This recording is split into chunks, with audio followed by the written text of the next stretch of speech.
নমস্কার বন্ধুরা, হেসেল বনলক্ষীতে আপনাদের সকলকে স্বাগত। আজ আমি বানাবো রাঙা আলুর মিষ্টি। আর এই মিষ্টি এতই নরম তুলতুলে যে মুখে দিলেই মিলিয়ে যাবে। আর এই মিষ্টি আমি বানিয়েছি মাত্র কয়েকটি উপকরণে। এতে কোনো রকম ময়দা, কর্নফ্লাওয়ার, সুজি কিচ্ছু ব্যবহার করিনি। আমি একটা কেটে দেখাই। দেখুন মিষ্টিগুলো কত সুন্দর হয়েছে, ভিতরে রসে ভরা মিষ্টি। তাহলে আসুন সম্পূর্ণ রেসিপিটি একবার দেখে নেওয়া যাক। রাঙা আলু মিষ্টি বানাবার জন্য আমি এখানে 300 গ্রাম রাঙা আলু নিয়েছি। এগুলো গোটা গোটাই সেদ্ধ করব, কারণ রাঙা আলুগুলো খুব ছোট। বড় হলে দু অর্ধেক করে নিতাম। আপনারা যদি বড় রাঙা আলু নেন তাহলে দু অর্ধেক করে নেবেন। এখন এগুলো আমি কুকারে সেদ্ধ করব। তার জন্য কুকারে নিয়ে নিচ্ছি। অল্প পরিমাণ জল দিয়ে 2টো সিটি দিয়ে সেদ্ধ করে নেব। লাল আলুগুলো সেদ্ধ হয়ে গেছে। এগুলো জল থেকে তুলে নিয়েছি। এখন খোসাগুলো ছাড়িয়ে নিচ্ছি। সেদ্ধ হওয়ার পর সঙ্গে সঙ্গে জল থেকে তুলে নিতে হবে, না হলে আলুগুলো জল টেনে নেয়। আলুগুলো ছাড়ানো হলে আলুগুলো সব গ্রেটার দিয়ে গ্রেট করে নিতে হবে, কারণ এমনি যদি মাখতে হয় তাহলে অনেক সময় গোটা থেকে যায়, তাহলে মিষ্টি ফেটে যেতে পারে। তার জন্য গ্রেট করে নিলেই ভালোভাবে মাখা যায়। সেই জন্য আলুগুলো অতি অবশ্যই গ্রেট করে নিতে হবে।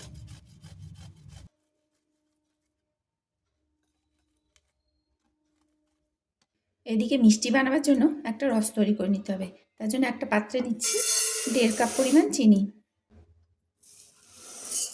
আর যে কাপে চিনি নিলাম সেই কাপেরই 1.5 কাপ জল। এখন রসটা তৈরি করে নিচ্ছি। চিনিটা গলে গেছে, রসটা ফুটতে লেগেছে, কিন্তু রসটা এখনও তৈরি হয়নি। এখনও 2 মিনিট ফুটিয়ে তারপর একটা চ্যাটচ্যাটে রস তৈরি করে নিতে হবে। কোনো রকম তার তৈরি হবে না, কিন্তু একটু চিটচিটে ভাব আসবে। ফুটতে শুরু করার পর থেকে আরও 2 মিনিট ফুটিয়ে নিলেই রসটা তৈরি হয়ে যাবে। এখন রসটা তৈরি হয়ে গেছে, হাত দিয়ে চেক করে নিতে হবে। এই যে কোনো তার তৈরি হচ্ছে না, কিন্তু একটু চ্যাটচ্যাট করছে। এখন গ্যাসটা বন্ধ করে দিলাম। আলুটা গ্রেট করা হয়ে গেছে। এখন এটা খুব ভালোভাবে মাখিয়ে নিতে হবে। আলুটা খুব ভালোভাবে মেখে নিলাম। গরম জল থেকে যখন আলুটা তুলবেন তখন যেন জল থেকে সঙ্গে সঙ্গে তুলে নেবেন সেদ্ধ হওয়ার পর, নাহলে কিন্তু জল ধরে আলুটা আরও নরম হয়ে যাবে।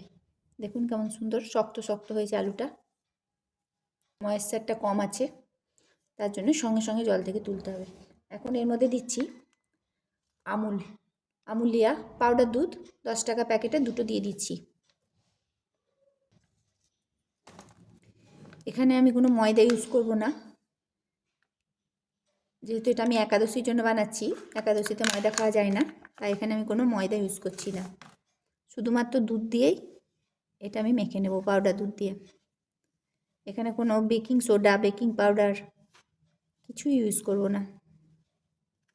আপনারা এইভাবে কোনো ব্রত উপবাসে এরকমভাবে রাঙা আলু মিষ্টি বানিয়ে নিতে পারেন। এখানে মনে হচ্ছে পাউডার দুধটা আরেকটু লাগবে, তাই আমি আরও হাফ প্যাকেট দিয়ে দিলাম। মোট 2.5 প্যাকেট দিলাম। আসলে আমি একাদশীর জন্য করছি বলে ময়দা ইউজ করলাম না, অন্য সময় হলে এর মধ্যে হাফ চামচ ময়দা দেওয়া যায়।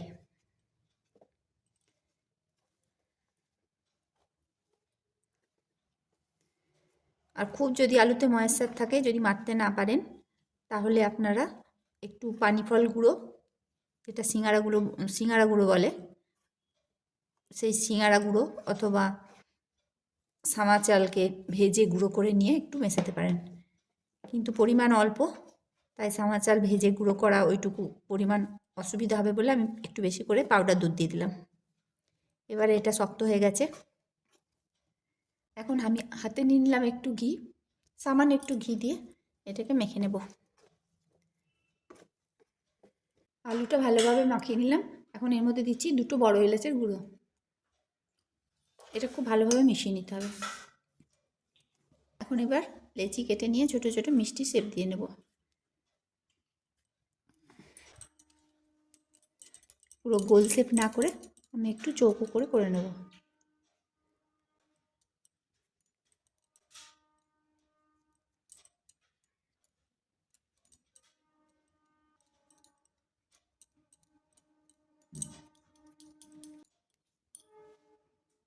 এইভাবে সেপ বানিয়ে নেব সব।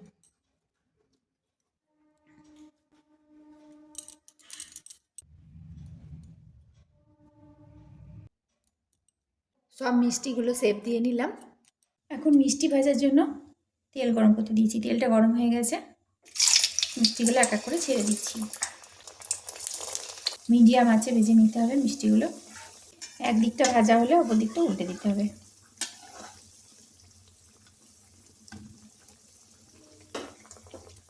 মিষ্টিগুলো ব্রাউন কালার করে ভেজে নিলাম। এখন ওগুলো তুলে রসের মধ্যে ডুবিয়ে দিচ্ছি। আর রসটা অবশ্যই গরম থাকতে হবে। রসটা ডোবাবার আগে চেক করে নেবেন, কুসুম কুসুম গরম থাকলেই হবে, একদম যেন ঠান্ডা হয়ে না যায়।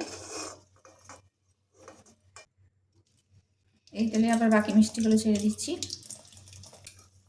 মিষ্টিগুলো ডুবিয়ে দিলাম। 10 মিনিট থাকলেই রস ঢুকে যাবে। এই মিষ্টিগুলো ভাজা হয়ে গেল, এগুলো আমি রসে ডুবিয়ে দিচ্ছি। সব মিষ্টিগুলোই রসে ডুবানো হয়ে গেল। 10 মিনিট পর রস ঢুকে যাবে। সমস্ত রেসিপিটি দেখার জন্য হেসেল বনলক্ষ্মীর তরফ থেকে অসংখ্য ধন্যবাদ।